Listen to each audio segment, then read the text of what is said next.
Hey guys, তোমরা কেমন আছো? আজ আশা করছি তোমরা সবাই ভালো আছো আর আমিও বিন্দাস আছি। তো আজকে আবার নতুন একটা মিনি ব্লগ নিয়ে তোমাদের সাথে চলে এলাম। তো সন্ধেবেলা কি করব ইচ্ছা হলো, বাড়ির পাশেই হচ্ছে কালী পুজোর উদ্যোগে একটা মেলা, আর 15 দিন যাবত এই মেলা চলবে। তো যেমন কথা তেমন কাজ, সাডেনলি প্ল্যান করে আমি আর ভাই বেরিয়ে পড়লাম মেলার উদ্দেশ্যে।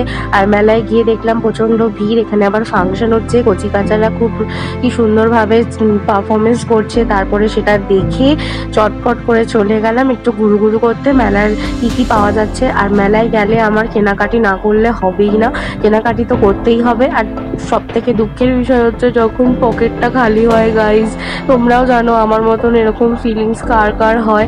তো এরকম কেনাকাটি কিছু কিছু করে নিলাম। আর মেয়েদের তো জানো কি কেনাকাটি থাকতে পারে, সংসারের জিনিস, নিজেদের যাবতীয় জিনিস। তো এইসব কেনাকাটি করে পর্ব শেষ করে একটু চলে গেলাম জিলিপি বাদাম কটকটি কিনতে। আর জিলিপি বাদাম না কিনলে মেলা জাস্ট ইনকমপ্লিট মনে হয়। তো এখান থেকে জিলিপি বাদাম বাড়ির জন্য কিছু কিনে নিলাম আর নিজেরাও একটু টেস্ট করে নিলাম। করে তারপরে আমি আর ভাই চলে গেলাম বাড়াবাও খেতে, সেটা যদিও রঙ্গলি মলের কাছে। তো আমি আর ভাই চলে গেলাম বাড়াবাও খেয়ে নিতে। তো আমরা এখন খাওয়া দাওয়া করি। আর তোমরাও কি করছো? অবশ্যই সাবস্ক্রাইব করে দাও, আর ভিডিওটা ভালো লাগলে like comment share and subscribe.